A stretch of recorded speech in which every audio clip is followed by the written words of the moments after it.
Hi everybody. If you don't have your book, you might want to grab it. I have mine right here beside me, and I'm on page 627, which was the beginning of your reading that you had yesterday. So we're talking about ecological levels of organization. So one of your vocabulary words is ecology. So we're talking about studying nature, and there's some levels of organization that we have within there. So we're going to talk about each of these levels, one on each slide. But I like this picture that we're starting out here that shows us these levels of the organism, the population, the community, the ecosystem, and the biosphere. And we'll come back to this slide again at the very end. So let's start with organisms. Okay, so your book did not talk about what an organism is at all. It just went straight into you having an understanding of what an organism is. So an organism is any living thing. That does not have to be just an animal, okay? Plants are living things. Of course, animals are living things. Bacteria, fungi, anything that carries on the characteristics of life is going to be considered an organism. So kind of have to make sure we keep that broad view in mind when we're talking about what an organism is. So that is our simplest level of organization within ecology. So your book assumes that you know that, and they immediately go into grouping organisms. So instead of having a single living thing, you're going to talk about a group of living things. So let's click to the next slide here. And this is where your book starts. And this is a population. So a population is just one type of organisms. So if you're looking at the slideshow here, we have these orange tree frogs. That would be a population because there's a group of them. I don't know how many are on there. You have to count them. A bunch. 1, 2, 3, 4, 5, 6 or so. Maybe there's more in the picture. So that would be a population of the tree frogs. I also have a cornfield up there. So all of the different corn plants are individual organisms, but together in that field, they make up a population of corn. So don't think that it just has to be humans or it just has to be animals. We could have a population of mushrooms, we could have a population of flies, we could have a population of bacteria that are living in or on something. So yesterday we had a ton of green onions that were growing in our yard, and my husband mowed last night. And so I guess those green onions are still there because, we didn't dig them up. But after that, it smelled so bad in the yard last night. So don't forget about your plants and your things that you'd have to have a microscope to see because those make up populations as well. Okay, so populations are the same type of organism that live and interact together. The next level of organization is a community. Now, a community is all the different populations that are in that area. So the example that I gave you last night of the green onions being in my yard, there's lots of other populations in my yard. There's populations of squirrel, we have populations of crabgrass, different types of grass, dandelions right now. So all of these, well, we might even talk about insects. There's tons of insects out there, populations of ants. And so there's all of these different populations, and how they live together in that area make up a community.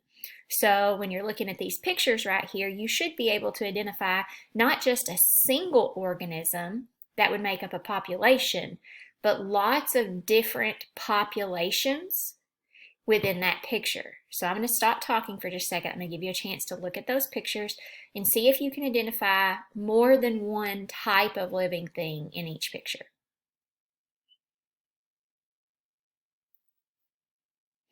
Okay, so this and the other slides, if you are having trouble understanding something or if you have questions, I'm going to have a couple of Zooms, one this morning and one this afternoon. So if you have questions, make sure that you join in and ask those during the Zooms. Okay, so we started with the simplest level, which was a single organism, one living thing. Then we have that same type of living thing and we group those together, that makes up a population. So once we have that population, we start looking at, we have different populations interacting with one another to make up a community. So the next level of organization is an ecosystem.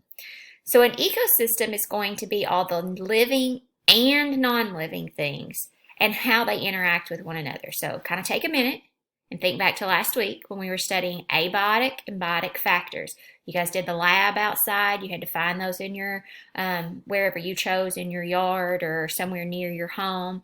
So all of those non-living parts of the ecosystem and how those work together with the living parts make up an ecosystem. Now, at this point in time, sometimes you'll hear people talk about individual biomes, and we're going to study those biomes in this unit just a little bit later on. But a lot of times you'll hear people jump straight from ecosystems into the next level, which is the biosphere.